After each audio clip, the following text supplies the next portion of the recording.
Um,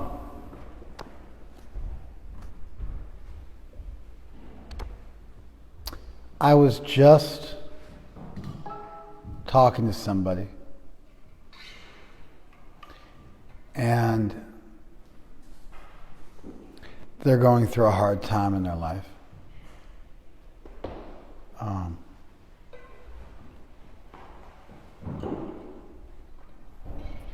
And like a lot of people who are going through a hard time in their life, she's sensitive now and projecting, which means instead of dealing with the actual issue that is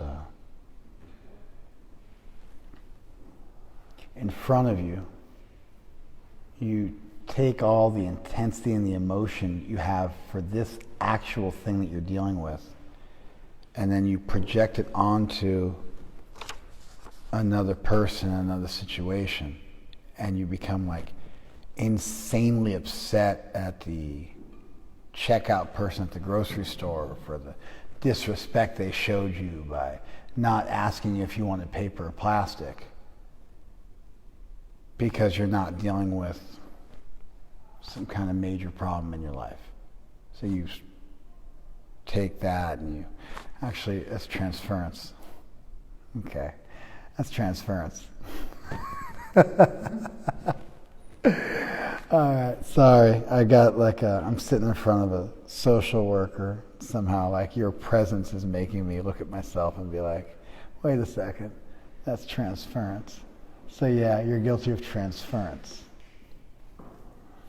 Then projection is your issue and what's bugging you. You think that somebody else, like, that's their issue, but actually it's yours, and you can't be courageous enough to admit it's your issue, so you put it into somebody else's mouth. You're like, you must be angry at me, and you're like, actually you're angry, and you're projecting that onto me. You follow? So what we're dealing with is transference. But when uneducated people talk about this, they oftentimes get these two phenomena confused with one another. Anyway, to get back on point, a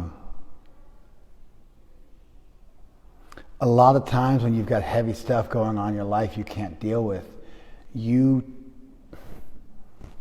end up blaming people or getting really angry at people or getting real sensitive about people way in excess of what they deserve, because it's a way for you to give voice to some kind of pain that you're experiencing that you're not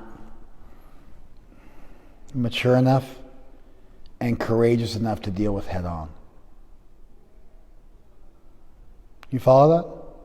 I'm just going to say it again because I butchered it by switching the words. I'm dealing with somebody right now, I'm counseling somebody right now who has suffered a major life trauma. And I've noticed that they don't want to talk about the major trauma in their life that's going on right now. What they want to talk about is everything else under the sun. And everything else under the sun is on steroids, and it's 100 times worse than it actually is. And everything else under the sun is the worst thing ever, because they're transferring all of the anxiety and pain and frustration and sadness and anger they have about event A that they don't want to deal with, and now event B through Z, which are microscopic in comparison to this event, they all become infinitely more significant. Do you guys follow this? Actually, this is really like addiction is really, this is what happens with addictions too.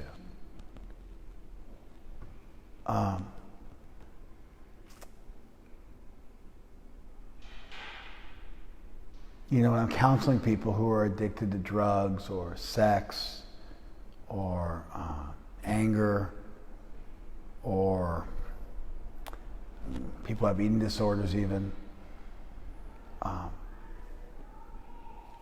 when people, you're good, when people are going to engage in that deleterious behavior, that harmful behavior, when people are like, I really want to stop doing whatever. I really want to stop drinking or smoking pot or masturbating or whatever it is that they're struggling with.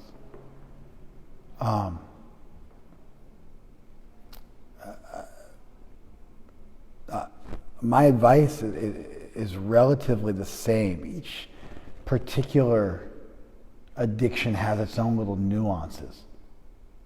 But the core of them all is the same. If you want to stop from engaging in a deleterious behavior, in a harmful behavior,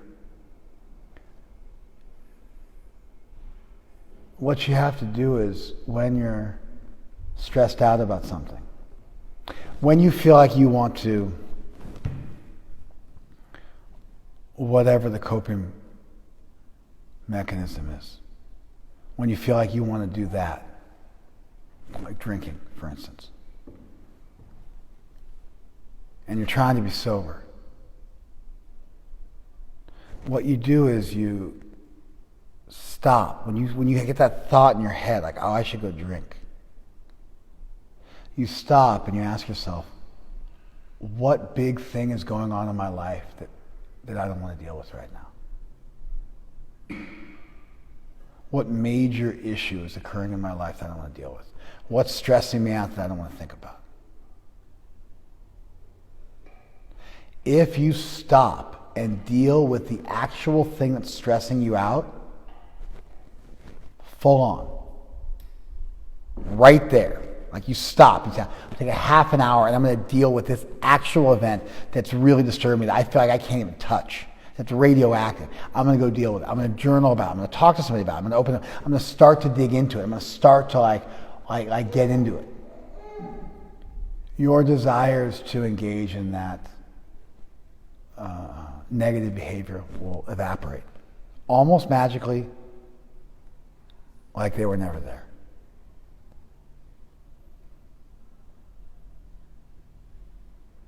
Did you guys follow that? Like, oh, I want to cut myself. Okay, so like, what's stressing you out right now? What's bothering you? What should you be working on right now? Go work on that for half an hour diligently. Even there's no solution. Even all you do is write a pro and con list. Even all you do is journal about it in a stream of consciousness. Even all you do is open up to one friend about it and cry about it. Even all you do is think about it and cry about it. Your desire to engage in a negative behavior will go away magically.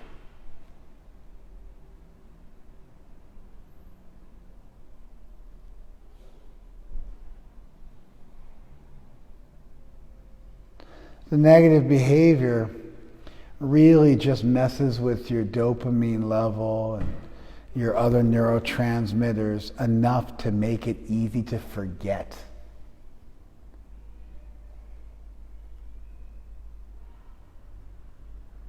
We dabble in bad behavior, but then it starts to affect your mesolimbic pathway and it gets hardwired into you. Then it becomes an addiction, and then it's formidable.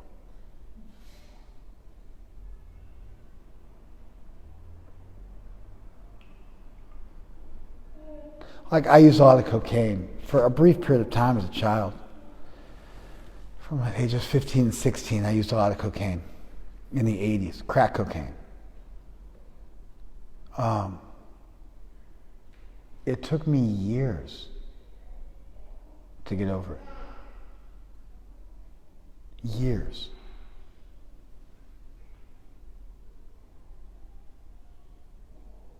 Like, I was like a brahmachari living in the ashram, and I would still dream about it sometimes. It took years for it to really go away.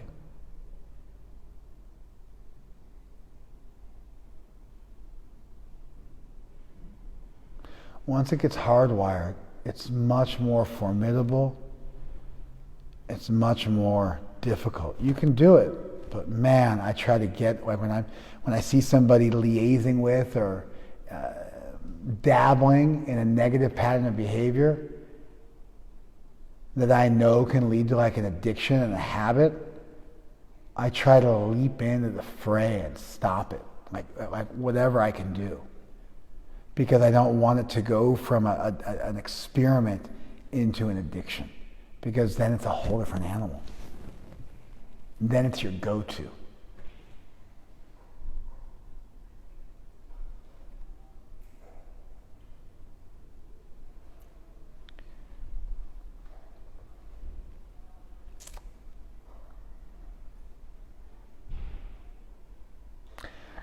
When I was a young devotee, I was talking to one of my elders.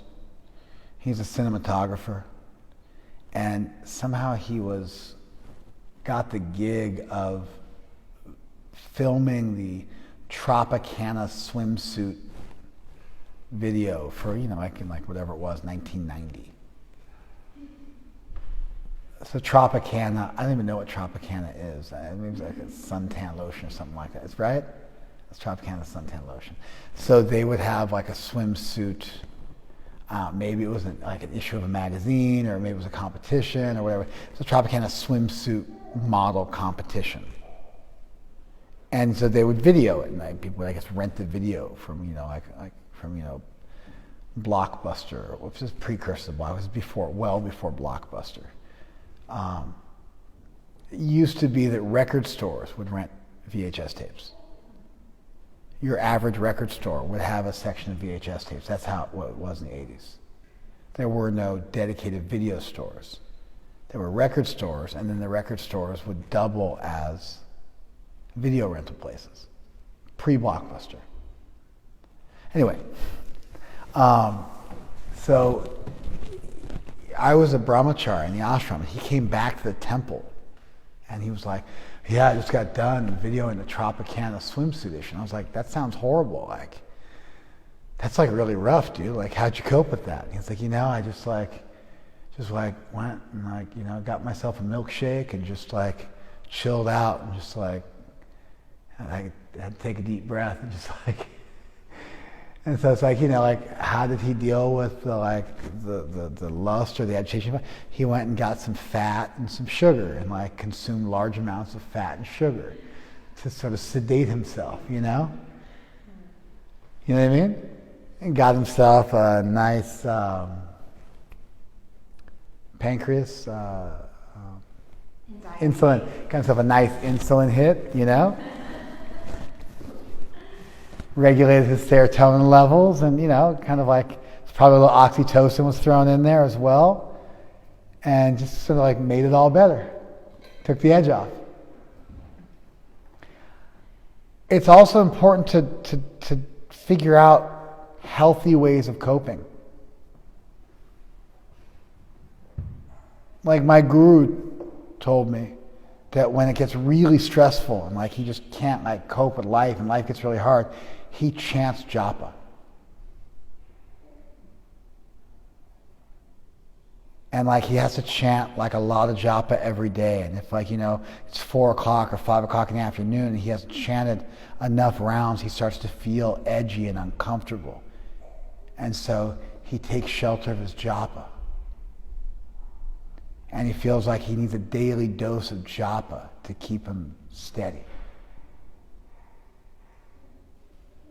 You follow? That's pretty cool. When japa is your coping mechanism for stress, it's no longer a duty you perform.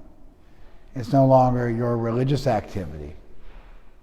But it's actually just the way you cope with the stress of the world, is you turn to Krishna and japa. That's a pretty nice coping mechanism.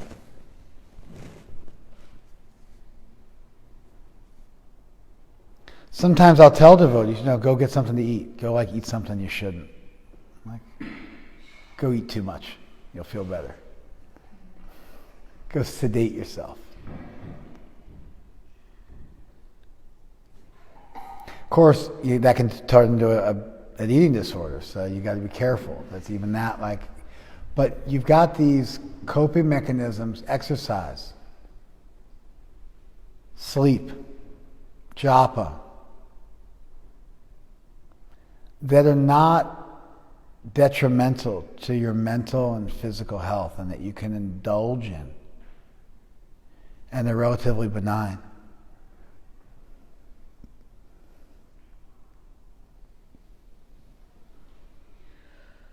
So I was counseling somebody today, and they were engaging in transference, which is when you get way more angry than you should at the guy at the grocery store because you're not dealing with the fact that you just got a divorce. To make it simple. Then you got projection, which essentially is like paranoia fantasies where everybody is like doing to you what you're actually doing. You follow? And so like I can't admit how I'm feeling, so I think somebody else is feeling that way. And it's a way for me to vocalize and give rise to it without owning it. Drug addiction, sex addiction, lying, anger, violence, eating disorders, even to some extent depression. There's different types of depression, but even to some extent depression. These are all transference in the ultimate issue. There are ways of doing something else to cope with life and focusing on something else because you don't have the courage to focus on what you need to be focusing on. As such, they all have a pretty standard solution, and that is to deal with the thing you don't want to deal with. To take half an hour and deal with the thing you don't want to deal with. Journal about it. Even just think about it. Even just pray to Krishna about it. Make a pro and con list. Research it. Whatever it is that's just too big, take a little nibble out of it. And your desire to engage in that transference, negative, debilitating, deleterious behavior, it'll evaporate. It'll work like a charm. It works like a charm forever. If you let somebody go too far down the road, once they get too involved in planning how they're going to do something wrong, it's too long. They've gone too far. They can't stop. You got to nip it in the bud right when it happens. Even when people are doing bad stuff, heroin or cutting themselves or whatever they might be doing, if you get somebody when they're dabbling, when they're experimenting, you can help them. Once it becomes an actual addiction, it becomes way more difficult. I just repeated myself a second time because I felt like you guys could do with hearing it a second time. Then it's important for people to have benign coping mechanisms. Chanting japa would maybe be at the top of the list of like munificent coping mechanisms, benign coping mechanisms. But exercise and journaling and talking to friends and different, like there can be very positive ways you can learn to cope with life, become habituated to cope with life by doing this. And then you got stuff which isn't that bad. Watching a little TV, eating too much, sleeping. It's not really like beneficial or super positive, but in moderation, these things are not going to damage you too much.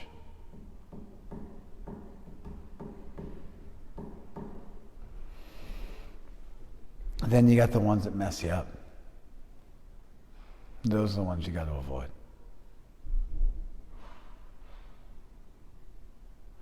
As you get older, you get over the straight vices, like the stuff they have AA groups for, 12-step groups for. Then some of the more subtle stuff, prejudices, judgments, resentment, anger. Then you got to start to contend with those. Ego. pathos, playing the victim.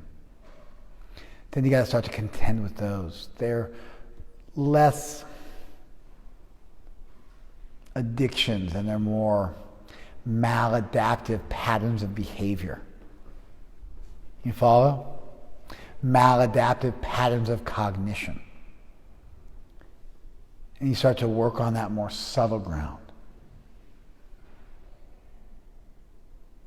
Sometimes you can work on those and it can help you with the vices. Usually you clear the vices out first and then you can start to deal with these things. They're too subtle. If you're dealing with the big stuff, you can't work on these because they're too subtle. Your brain isn't peaceful enough to fathom the big subjects because you're dealing with just like kind of the nuts and bolts of life. You have to have a little bit of quietude and dispassion to start to deal with pride and resentment and bitterness, selfishness. You know?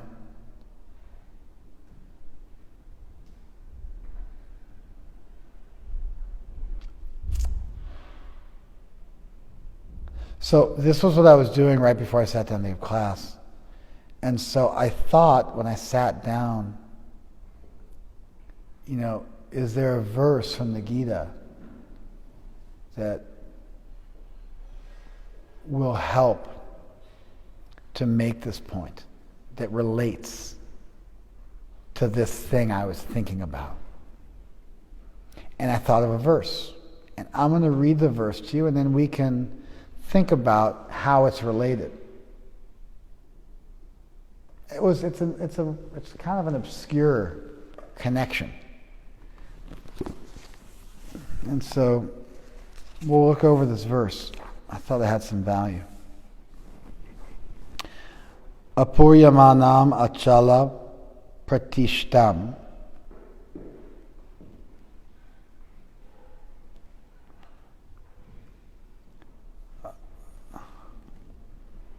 always being filled but never moving, but situated unmovingly.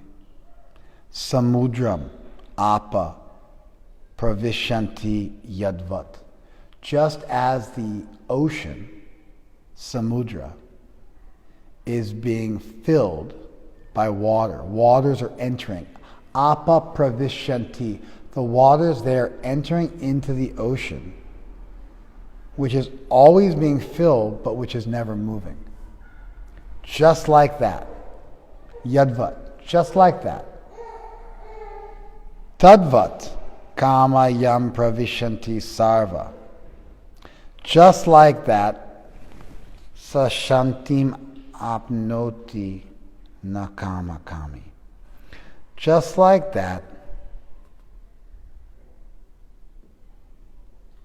A person achieves peace when they let all of their desires enter into them like that, but not for the people who try to fulfill the desires.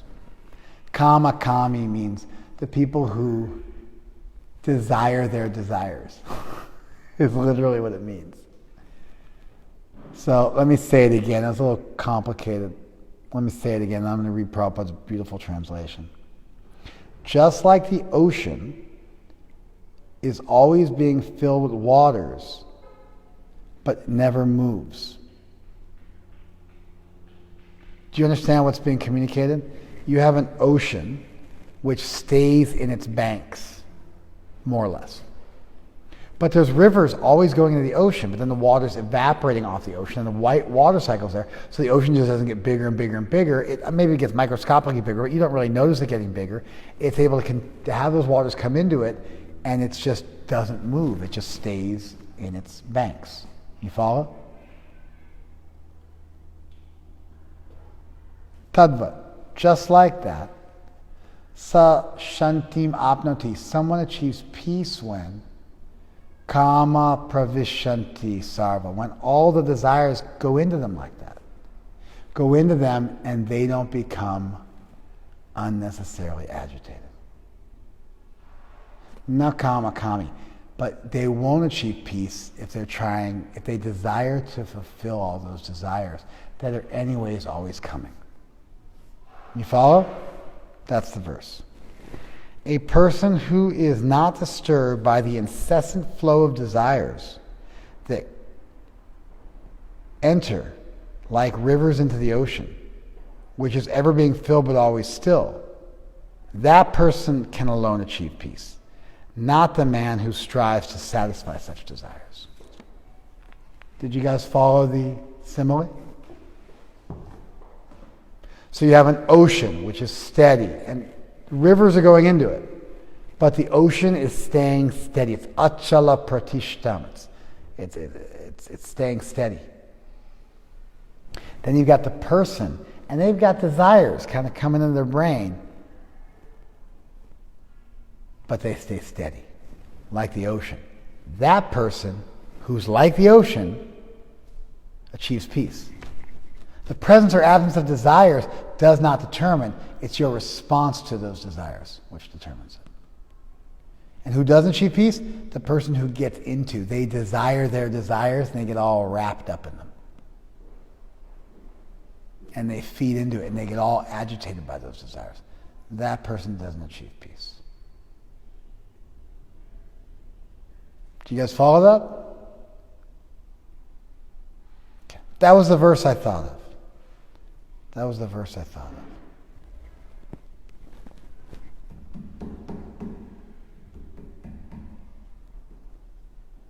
As I read it, I was like, oh, that's a pretty easy connection to make.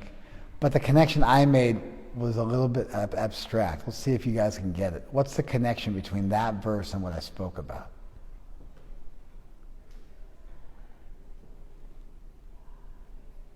Loud.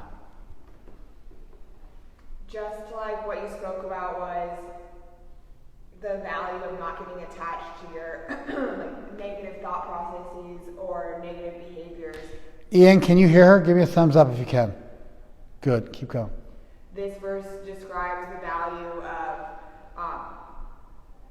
not getting attached to your desires, which would be in the same sense, would be, in this case, negative behaviors or maladaptive thought processes. All right, so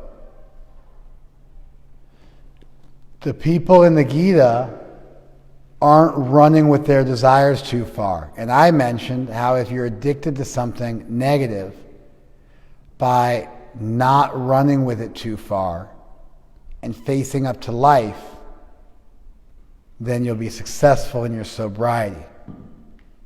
And so you made that connection, right? That wasn't what I was thinking of. I mean, it's the obvious connection. And so when I read it, I was like, oh, that's the obvious connection. That wasn't what I was thinking of. Does anybody else have any other thoughts about it?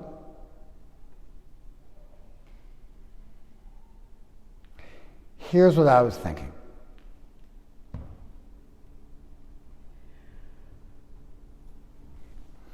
As you encourage someone to talk about their childhood, talk about their pain, talk about their trauma, feel their feelings, get into stuff, open up, take their skeletons out of the closet and put them on full display.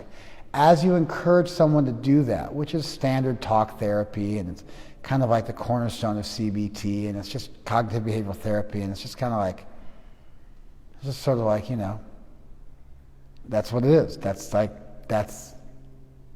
what you encourage people to do. The Gita has something to add to that, which is just not to take it all so seriously. Because you're a soul, because you're not the body, you can be a little zen about the stuff in this material world. You know, I had a friend, he was younger than me. When I joined the Hare Krishna movement, I was a couple years older than this kid named Jiva. Interestingly, Jiva was the son of the cinematographer I mentioned who did the Tropicana swimsuit shoot. And I actually thought about Jiva earlier today for the first time in years. I don't think about Jiva much. Jiva was killed in a gun accident in 1990. So it's been 30 years since Jiva died. I knew Jiva as I was becoming a devotee. When I was 16, he was 14. When I was 18, he was 16. We were friends. He was younger than me, and I was kind of moving forward in my Krishna consciousness, and Jiva was the child of a devotee. And so he was around the temple just like so many children of devotees come around the temple. He fell into a little bit of a rough crowd.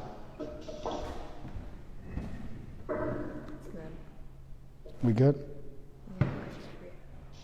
Hang on. We had to mute Krishna Priya. She's getting weird on the mic. So, Jiva, he was still smoking ganja when I was sober, and he was maybe running around with a little bit of a tough crowd when I gotten away from that. He looked up to me a bit, and he would come to me to confide in me, and I always gave him really good advice because his father was a Prabhupada disciple, and I was an aspiring devotee, a new devotee, and I wanted to be good to this kid. I didn't want to take him down a dark road, so I always gave him big brotherly advice. And he was at a party, and there was a shotgun there, and somehow he got killed with a shotgun. It's still to this day seems like suspicious circumstance. They said the gun went off accidentally. I always I'm always cynical about that stuff, about guns going off accidentally, and killing people. But that's what the police report was, and that's how it got settled out. It was an accidental death from gunfire. So this kid was 16 or something like that, and his dad had to, cremate his son. Just brutal. It's just absolutely, positively brutal. Such a nice kid too. So I was talking to Dad about it. Some months later we were talking because we were friends. I mean, friends. He's my elder. He was, old enough to be my father. But we had a friendly relationship, and so we were talking.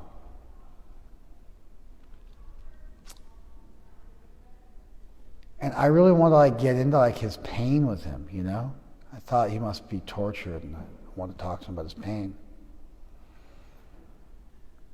He was pretty zen about the whole thing.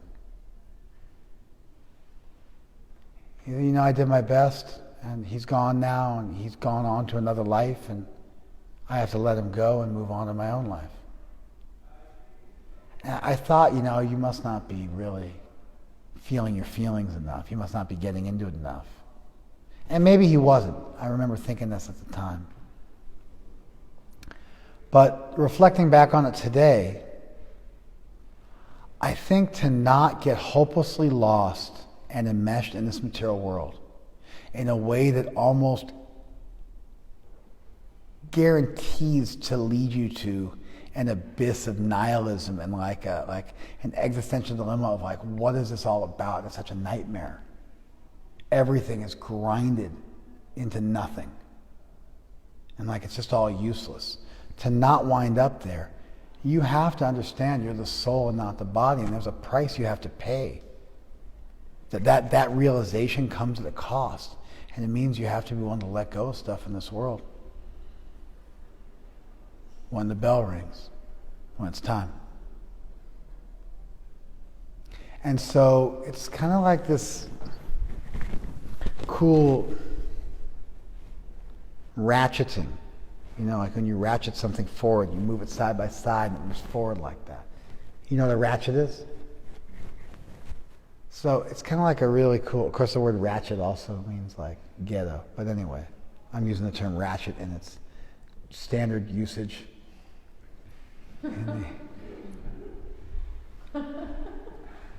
Amongst educated people. Definition 1 in a dictionary. So It's a little, you have to do two things at once. On one hand, you got to be honest and open.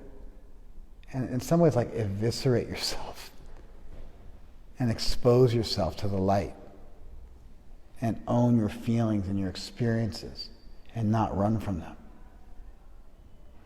On the other hand, you have to not take it that seriously because we're souls and we're not this body. That combination is potent. And so the verse speaks of a detachment. And it's complementary to everything I said previously. And without that complementary dose of detachment, you end up taking things in this world way too seriously, and you obsess over them, and they eat away at valuable time when you could be thinking about Krishna and moving forward. And ultimately, we have to let go even of these bodies. What to speak of, like, petty resentments we have as children. You know, I know so many, I'm going to be one of them soon enough. It's like 65-year-old men blaming their parents for why they are the way they are. At some point, whatever happened, that's what happened, but you're responsible for what you do with it. And we're going to have to let go of these bodies, what to speak of all of our relationships in this world, and unless we chasten ourselves with, it's okay. Unless we chasten ourselves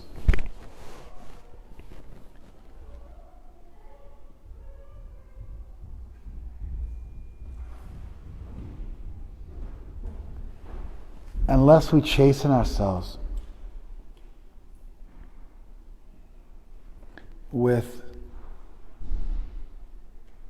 a basic understanding that this is not ultimately our home, that we are bigger than this world, that there's something bigger going on,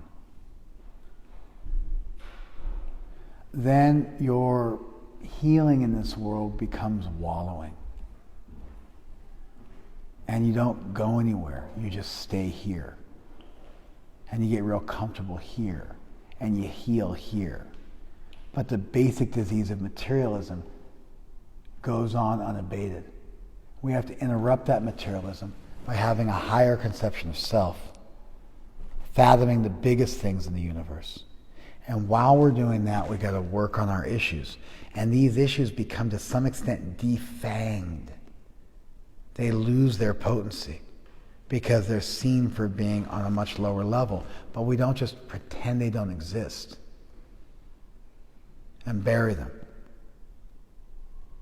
And so these two things together are a really powerful combination. So the reason I thought of the verse is because I thought, as a spiritualist, we don't just counsel people. We don't just teach people how to be happy in this material world. We teach them how to be happy in this material world and then move beyond it and let go of it. And that's something we have to give, and that's something we have to own that therapists don't. That's what it means to be a spiritualist. We got to go through all the regular therapy that people have to go through, of sharing our pain and getting over our vices and learning how to cope with life and learning how to be functional, healthy adults in this material world who take responsibility for their life and are on it and own it. We got to do all of that, and we have to simultaneously cultivate the idea that we're the soul and not the body. So all of this is just taken down a notch. And this is what's the spotlight is shined on. Not in a way where this is run away from, but in a way where, with the light shining on it, this becomes more important.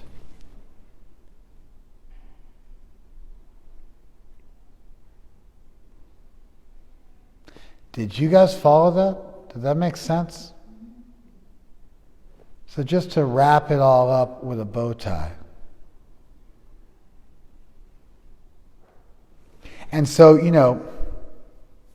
to bring it back before I summarize the whole thing. I think there's some truth in what my friend said. He said to me that, Jiva's already taken birth somewhere else. He was my son for a certain amount of time, but he's had to move on in his journey, and I have to too. That's what it means to be a devotee. Whether or not that was his time, whether or not he meant it or not, whether or not he had some stuff he needed to deal with, I don't know. It's not in my purview to be able to make that judgment. He's not my junior.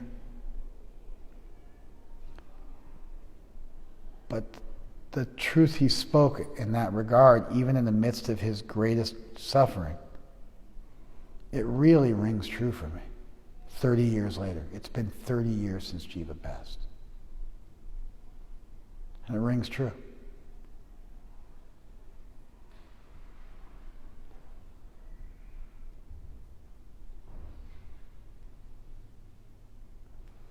So to wrap it up, I'm counseling somebody and they're transferring the intense suffering that they should be going through, and they're getting really angry at the guy in the checkout counter for relatively small stuff, because that's transference. And I do this, and I assume everybody else probably does too, because I see it all the time in myself and others. It's fairly common. It's because we're cowards and we don't want to deal with the actual issue that we need to be dealing with. And a lot of times that leads to negative coping patterns that can get really debilitating and can really stop your forward progress. And there's a solution to those, which is just to deal with the thing you don't want to talk about. Just to talk about it. To wrap your head around it. Not even to solve it, just to touch it. And then those desires to do negative things will go away. Everybody needs to take off the edge in some ways, and so we should develop healthy coping mechanisms, or at least neutral coping mechanisms. But we should be real careful about the negative ones, and we should never get past the dabbling phase with those so they don't turn into actual addictions, because they're hard to get over. But the process is the same. You just deal with life on its own terms. You be brave. And when I was thinking about all that, I thought of this verse in the Gita, and the obvious connection with the verse in the Gita, which is that the spiritualist is like an ocean. And even though desires may enter within the consciousness of that spiritualist, he remains fixed in his commitments. He's not somebody who just runs after their desires like a child, chasing a shadow. So easily agitated. That person will never find peace. But the person who doesn't take their desires so seriously will achieve peace. And the obvious connection is that, don't indulge in those addictive patterns of behavior. Be more Zen. But that's not what I was thinking of. What I was thinking of was, while we dole out therapy to people, while we help people to heal, while we heal ourselves, while we grow and have the courage to deal with our own issues, we need to simultaneously cultivate a real deep understanding that we are not of this world. We don't let go of the responsibilities of going through therapy. We just have this extra thing that we're doing on top of it all. And it makes it much more beautiful. It doesn't lead to sort of like nihilism and like this hopeless staving off of the inevitable entropy of everything, but rather it shows you that this world is a train station, but you're still on a journey that's going to take you far beyond this world.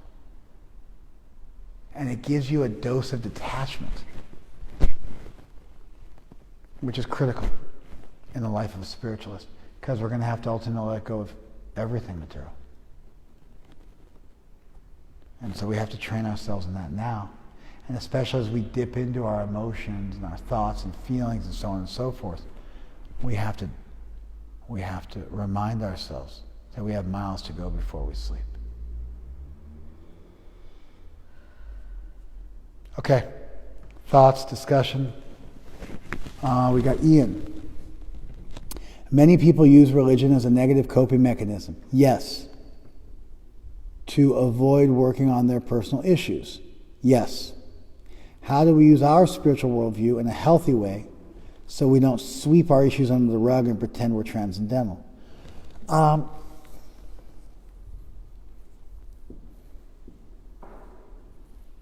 Well, if I wasn't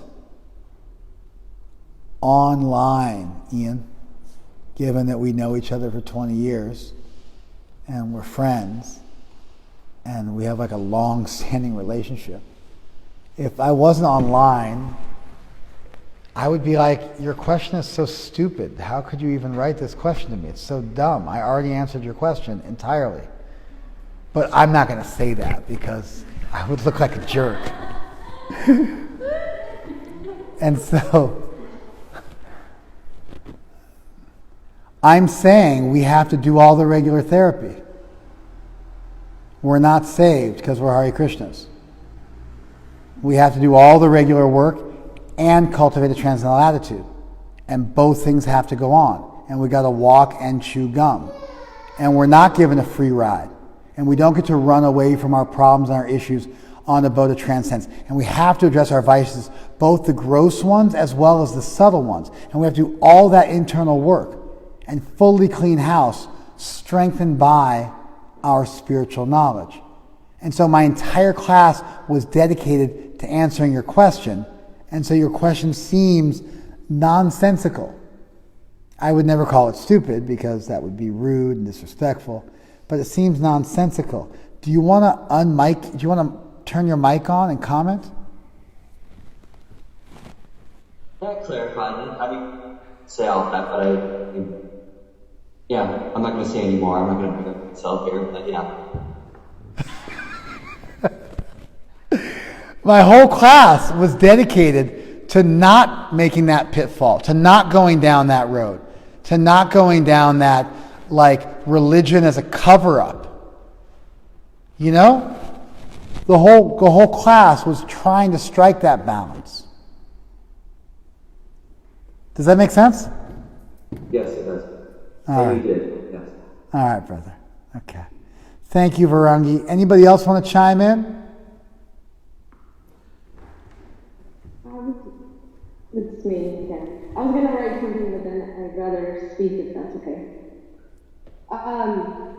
So I really appreciate the 2 points that you made. The first one was that, a transcendentalist, a devotee, maintains some degree of detachment from the world. And that impacted me a lot because I guess society, at work, personally, I go through this where I see people reacting so much, and I feel like I should react just as crazy because otherwise, like, I don't belong, or they think I'm, like, callous or... Let me cut you off.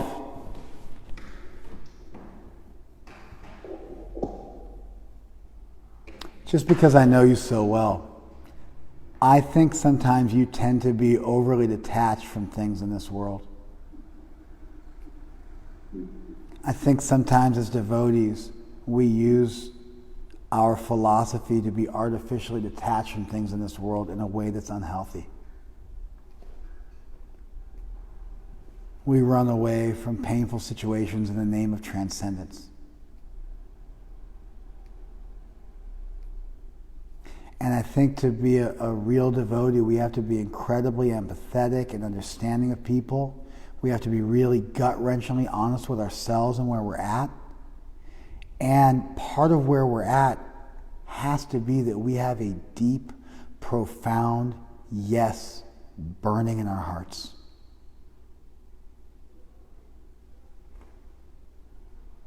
And when you look at a devotee and their zenness, it's because they have something really profoundly beautiful. And their transcendence is not callous. It's not resentful. It's not take your marbles and go home. It genuinely springs from a bright sun glowing in their hearts that's so powerful, it's their main love affair in this world. And if you want a little bit of interestingly, I'm the idiot, Ian, because I'm essentially answering your question now. So, there you go. If you want a little bit of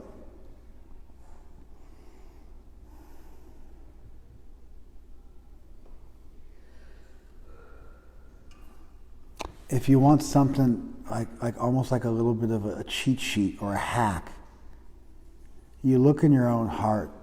If you feel callousness or disgust or condescension or apathy or lethargy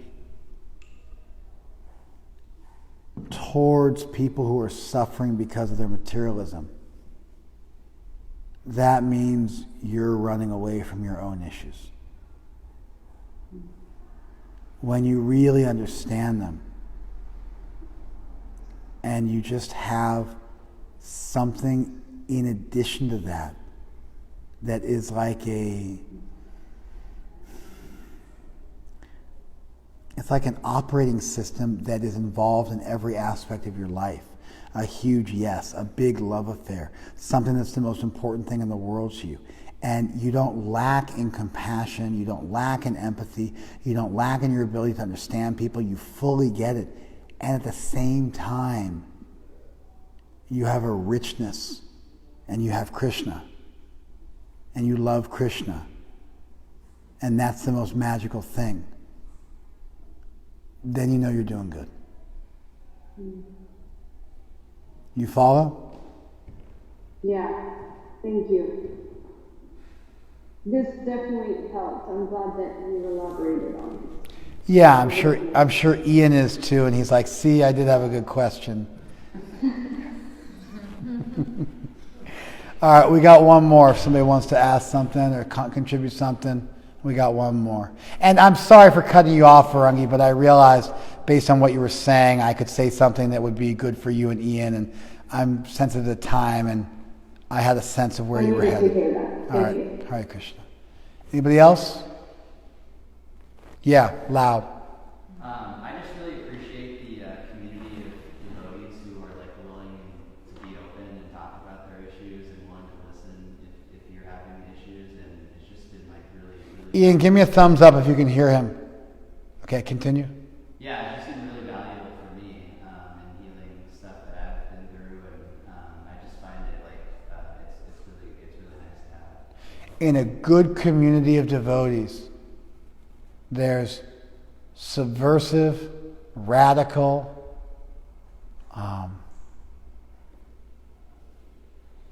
breathtakingly beautiful honesty. People looking at themselves, shining that light on themselves instead of on others. Right. And it's refreshing. It's really refreshing. It's refreshing. You get a bad group of devotees and they're a bunch of callous, judgmental, don't look at themselves people. So it's not like our whole gang is all perfect. But if you get a good crew, it's refreshing honesty, and it's infectious. And you're like, well, they can be honest, I can be honest too.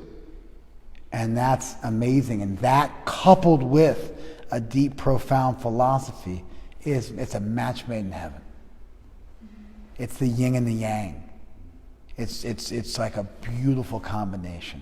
And the last word with you? Loud. Well, just thank you for the class. I really appreciate it. And when you read the verse, I was thinking about how deep the ocean is, and that's what keeps it still when the current's flowing in. The current's really fast. So if you go in that direction, I would imagine it's easy to get caught in the current, and how dangerous that could be. It's so much more challenging to do. So I'm seeing the value of hearing these reminders and not going down like that, not allowing yourself to indulge in those negative behaviors. And did you hear that? Thumbs up, thank you. Yeah, I didn't explore this, and so it was an omission in my class. Oceans are deep. If you're shallow, then you get swept away by the rivers. If you're deep, you don't. If you want to be stable, you got to go deep. Deeper topics make you deep. If you're shallow, then you'll get swept away by stuff. And no philosophy in the world is going to save you. If you're deep, life will hit you with some real tidal waves, and you'll be able to navigate them. I remember reading a report, and we'll finish with this. There were some people off the coast of Thailand scuba diving when the tsunami hit in Sri Lanka. And they were scuba diving, and he described that they were scuba diving, all of a sudden like they were pulled up 10 feet. And they're like, well, that was weird. I mean, they didn't say it, but it was like a weird thing. They just kept scuba diving. Then they came up, and the entire coastline was decimated. Because the tidal wave had rolled over them while they were scuba diving. But they were deep enough that it was a mild inconvenience, whereas the coastline was just absolutely destroyed. Another amazing point, and we'll finish with this, is tough stuff happens in the life of devotees. Bad stuff also happens. People die. You get old. You get sick. People betray you. You get cheated. You lose. You know? That also happens to devotees. They're just deep. And so they can deal with that all gracefully and beautifully and magically, and they just keep getting better and better as life throws stuff at them. And so the verse is interesting in that it doesn't give you this Shangri-La version where devotees never have issues, never have problems, never have difficulties. They're just deeply profound people, and if you want to see something magical, look at the way devotees deal with adversity. Look at how the adversity brings out the best in them. Look at how old age is the friend of a devotee. You know? Everything is the friend of a devotee. Okay. We're going to call it. Thank you guys so very much. We'll talk to you soon. Hare Krishna.